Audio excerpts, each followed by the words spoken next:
Hello everyone, आज हम करेंगे क्लास 6 का चैप्टर नंबर 5 उसके एक्सरसाइज 5.7। उससे पहले जो है हमने ट्रायंगल के बारे में पढ़ा था। ट्रायंगल में कितने साइड्स होते हैं, कौन से एंगल हैं और कितने टाइप्स के ट्रायंगल बनते हैं। यानी कि 3 जो है आपके ट्रायंगल साइड्स के इक्वल थे, यानी कि इक्वल साइड है तो इक्विलेटरल ट्रायंगल हो गया, अगर 2 साइड्स इक्वल है तो आइसोसेलेस ट्रायंगल हो गया। सेम इसी तरह से एंगल के अकॉर्डिंग भी 3 टाइप्स में ट्रायंगल को डिवाइड किया गया था।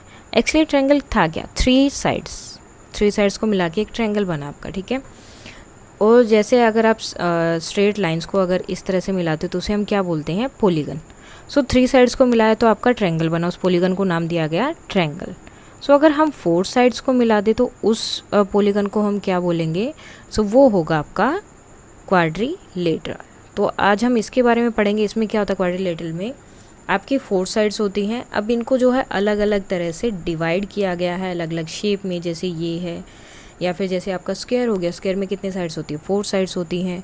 सेम जो है आपका रेक्टेंगल होता है, रेक्टेंगल में भी 4 साइड्स होती है। तो वो एक तरह से पॉलीगन भी और क्वाड्रिलेटरल भी हम उन्हें बोल सकते हैं। सो इस तरह से अलग अलग शेप्स और अलग अलग चीज़ों के अकॉर्डिंग जो है उन्हें डिवाइड किया गया है टाइप्स में। सो ये वाली शेप है आपके पास, आपकी जो ज्योमेट्री बॉक्स है, कंपास बॉक्स है, उसके अंदर जो है आपको 2 सेट स्क्वायर्स मिलेंगे, इस तरह से 2 ट्रायंगल मिलेंगे। तो आप उनको इस तरह से अगर जोड़ते हो तो ये आपका बन गया रेक्टेंगल, तो ये भी एक क्वाड्रिलेटरल है। और इस तरह से उनको जोड़ोगे तो वो आपका बनेगा एक स्क्वायर। देन अगर वो इस तरह से जुड़ते हैं लाइक दिस, सो वो आपका क्या बनता है, एक पैरेललोग्राम। अब ये दोनों साइड तो इसमें इक्वल है और ये दोनों साइड क्या है, पैरेलल हैं, ओके। उसके बाद में अगर 4 आपके पास सेट स्क्वायर है, यानी कि 2 सेट स्क्वायर आपने ले लिए 2-2 करके, सो अगर वो ये शेप बनाते हैं, देखो साइड सब में 4 ही हैं, लेकिन उनके जोड़ने का तरीका जो है हर बार अलग अलग है। अगर इस तरह से काइट शेप में अगर आपका आ जाता है तो वो क्या हो जाएगा, आपका रोम्बस। इस तरह से अगर आपका बनेगा तो वो काइट शेप में हो गया, तो वो क्या हो गया, आपका रोम्बस। अब देखो इन्हीं साइड को मैं ऐसे करने की बजाय अगर मैं इसको इस तरह से सीधा बना भी सकती हूँ, ठीक है, लेकिन इन्होंने क्या कर दिया, इसको थोड़ा सा टिल्ट कर दिया तो ये रोम्बस शेप में हो गया। और इन्होंने इसको पूरा ना घुमा के थोड़ा सा इस तरह से टिल्ट करके बनाया तो ये आपका क्या बन गया, पैरेललोग्राम बन गया। उसके बाद में अगर इस शेप में है, यानी कि ये तो आपका जैसे रेक्टेंगल था, रेक्टेंगल के साथ एक ट्रायंगल और ऐड कर दिया, सो इसे इन्होंने क्या बोला है, ट्रेपीज़म, ओके। अब हमने जो है अलग अलग टाइप के क्वाड्रिलेटरल देखे हैं कि अलग अलग टाइप के हैं, क्या क्या उनके नाम हैं। अब उसके कुछ जो है हमारे पास यहाँ पर समरी दी है जिसको हमें करना है कंप्लीट। सो यहाँ पर क्वाड्रिलेटरल के नाम दे दिए हैं, देन उनकी आपसे पूछा जाएगा कि कौन किस में क्या इक्वल है या फिर इक्वल नहीं है। फॉर एग्जाम्पल जैसे इन्होंने दिया पैरेललोग्राम। अब पैरेललोग्राम की शेप क्या होती है, वो होता है आपका इस टाइप से।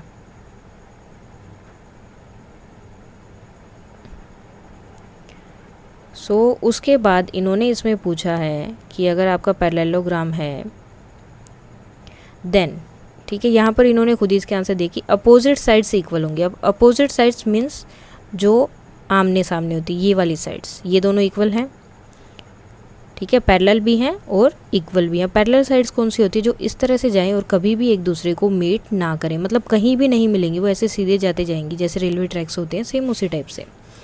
Then all sides are equal, सारी की सारी साइड्स तो इक्वल नहीं है इसमें, सो नो हो गया।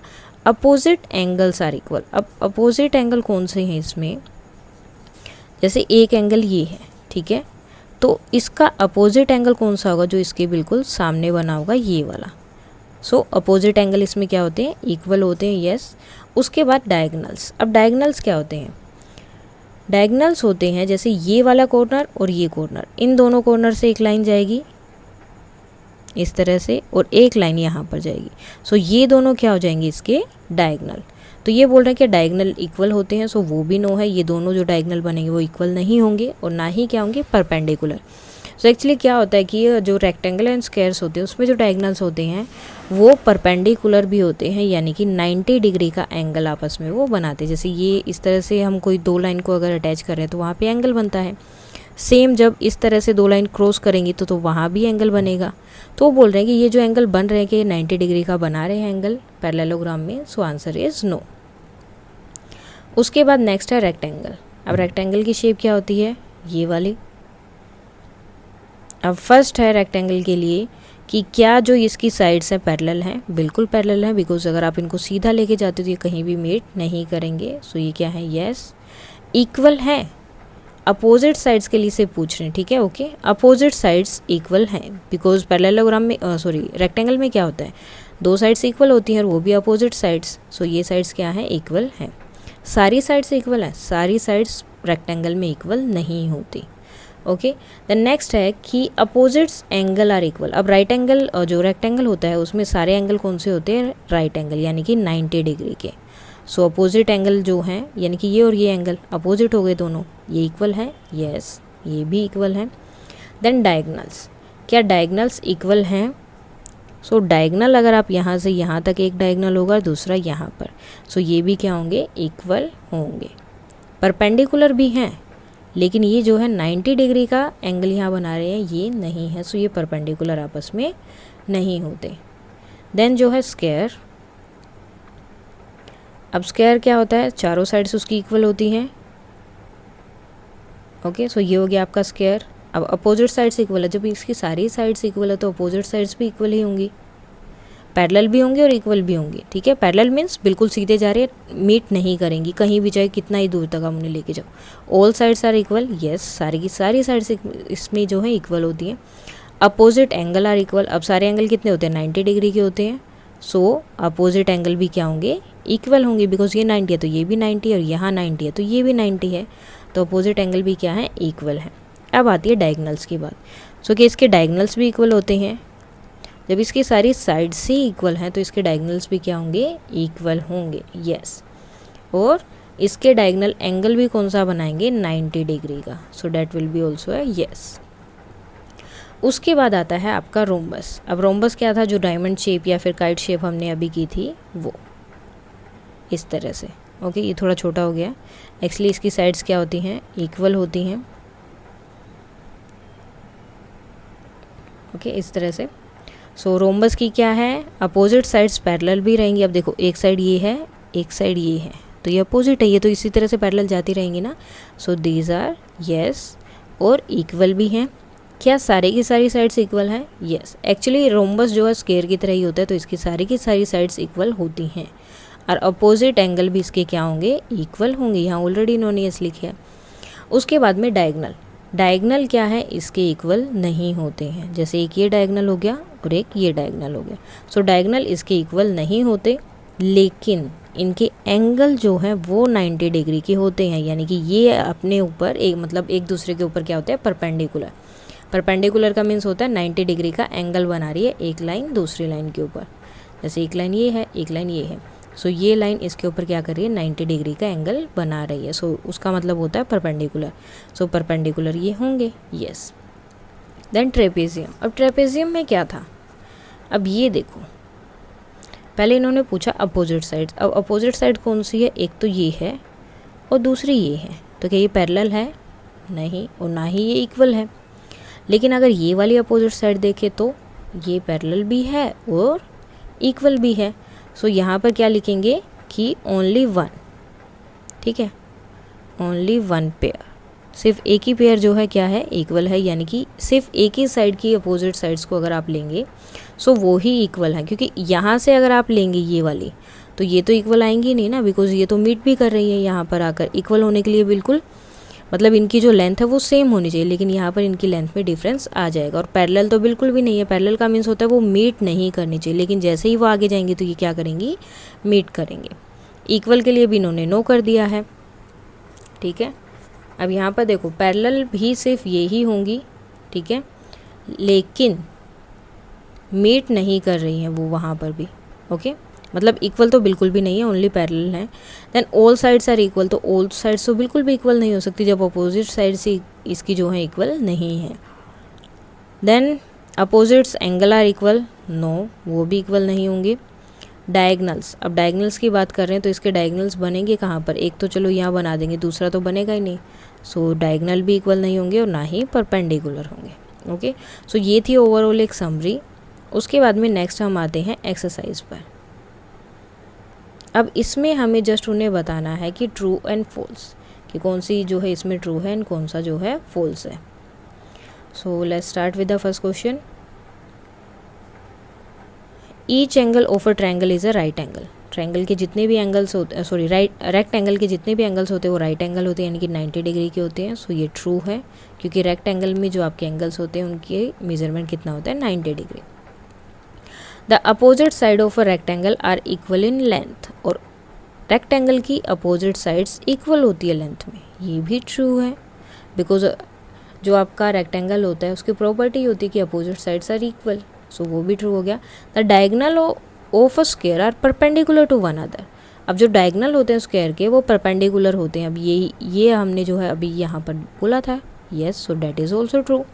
All the sides of rhombus are equal of length. अब जो है रोम्बस की सारी साइड्स इक्वल होती हैं. सो ये भी हमने अभी बताया था. So that is also true.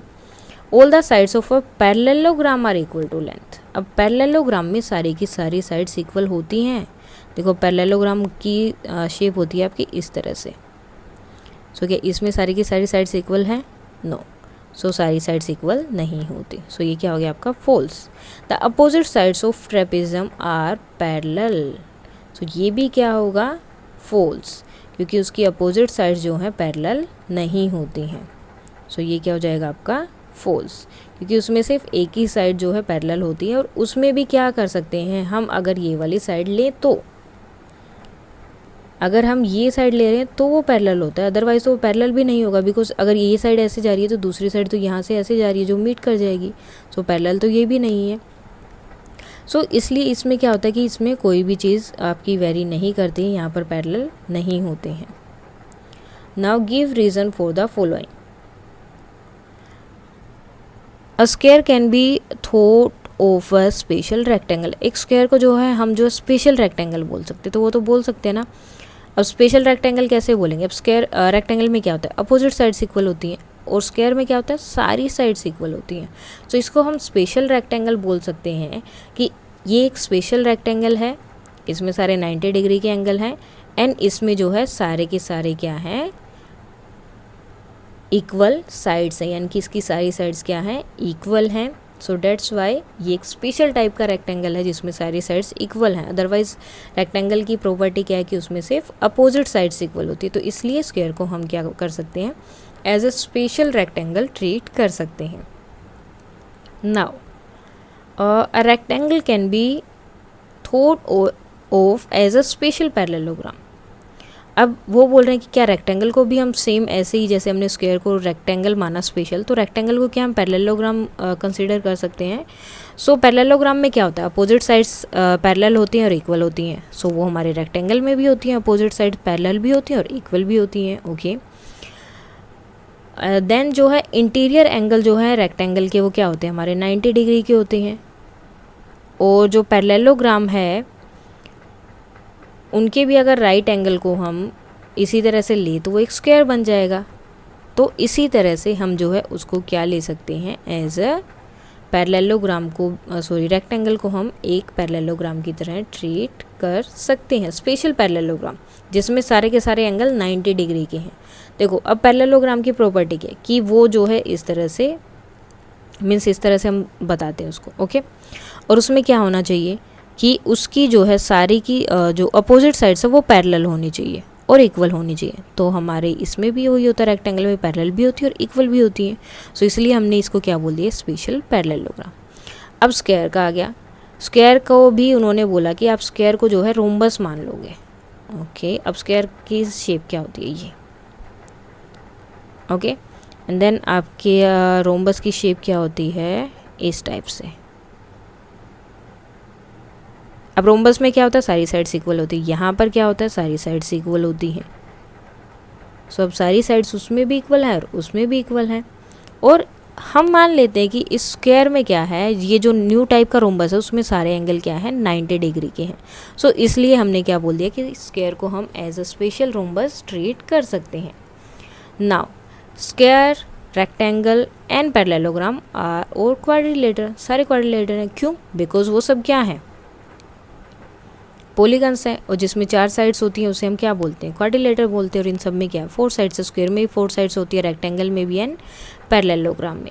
Square is also a parallelogram. अब वो बोल रहे हैं कि स्क्वायर भी पैरेललोग्राम है। सो जैसे हमने रेक्टेंगल को बताया कि उसकी अपोजिट साइड्स क्या होनी चाहिए, इक्वल और पैरेलल। सो सेम स्क्वायर में भी तो हो रहा है, इक्वल भी और पैरेलल भी है। सो स्क्वायर भी क्या हो गया, एक पैरेललोग्राम, स्पेशल पैरेललोग्राम जिसे आप बोल सकते हैं। अगर आपको ऐसे नहीं समझ आया तो आपको जस्ट क्या करना है, उसकी फिगर बनाओ। ओके, मीन्स जो भी चीज़ आपको दी गई है उसकी फिगर बनाओ, उसकी प्रॉपर्टी साथ में, जैसे कि ये वाला है, ठीक है, ये हमारा दिया हुआ है तो इसको आप देख सकते हो, इसकी प्रॉपर्टीज़ को आप बनाओ और देन उसके बाद में आप क्या कर सकते हो, इसको ठीक मतलब इसके अकॉर्डिंग फिर आपको सारी प्रॉपर्टी यहाँ से दिख जाएंगी और आप उसके अकॉर्डिंग उससे क्वेश्चंस कर सकते हो। Now a figure is said to be regular if its sides are equal in length and angle are equal in measure. Can you identify the regular quadrilateral? अब वो बोल रहे हैं आपको एक रेगुलर फिगर है, ठीक है, रेगुलर फिगर किसे बोलेंगे, वो जिसकी सारी तो साइड्स इक्वल हों। ओके, सो ये मैंने कोई चीज़ ड्रॉ कर दी है, यहाँ पर एक फिगर ड्रॉ कर देते हैं हम। ओके, इसकी लेंथ इक्वल होनी चाहिए, ओके, एंगल भी इक्वल होनी चाहिए। तो आपको बताना है कि वो कौन सी शेप होती है, कौन सा क्वाड्रिलेटर हम उसको नाम से किस नाम से बुलाते हैं। सो ऐसा कौन सा है जिसके सारी साइड्स इक्वल और सारे एंगल इक्वल हो, तो वो कौन सा होता है आपका, सारी साइड्स एंड सारे एंगल किस में होते हैं, स्क्वायर में। अब स्क्वायर में क्या होता है, सारी साइड्स इक्वल होती है और सारे एंगल कितने होते हैं आपके, 90 डिग्री के। सारे एंगल 90 डिग्री के हो गए, यानी कि सारे एंगल इक्वल हैं और सारी साइड्स भी क्या हैं, इक्वल हैं। सो ये क्या हो गया, रेगुलर क्वाड्रिलेटरल। सो ये थी आपकी एक्सरसाइज 5.7। आई थिंक इसके बाद 1-2 एक्सरसाइज और हैं जिसमें आपको इन्हीं सब के बारे में, इनकी 3D शेप्स, अब 2D और 3D में डिफरेंस क्या होता है वो सब चीज़ें बताएंगे। देखो 2D, डी का मीन्स होता है dimension, okay, dimension means length and breadth, okay, and जब 3D फिगर आ जाता है यानी कि 3 dimension, length, breadth and height, ये 3 चीज़ें जब आ जाती हैं तो वो 3D फिगर बन जाती है, मीन्स आपको उनका शेप दिखाई देता है। ओके, अब जब 2D फिगर रहती है तो हमें उनका मतलब वैसे हम उनका शेप दे सकते हैं, लेकिन उनको जो है हम टच नहीं कर सकते, उनको जो सिर्फ हम ड्रॉ कर सकते हैं। अगर हमें किसी चीज़ को टच करना है तो वो 3D फिगर यानी कि उसकी कुछ हाइट होनी चाहिए। अब जैसे आप नोटबुक पे कुछ ड्रॉ करते हो तो क्या आप उसको टच कर सकते हो, नहीं। लेकिन अगर वही चीज़ आप हाइट के साथ या किसी चीज़ के साथ मेजर करके बनाते हो, जैसे घर होता है, हाउस का मैप बनाया जाता है, आप उस मैप को टच कर सकते हो लेकिन उसके अंदर जो हाउस है उसको टच नहीं कर सकते। लेकिन जब वो हाउस बनकर तैयार हो जाता है तब आप उसको टच कर सकते हो, बिकॉज तब उसके अंदर क्या आ गया, उसकी हाइट भी आ गई है। सो यही सब चीज़ें आगे के आपके चैप्टर, सॉरी, जो एक्सरसाइज है उसमें आएंगी। So that's all for today, thank you.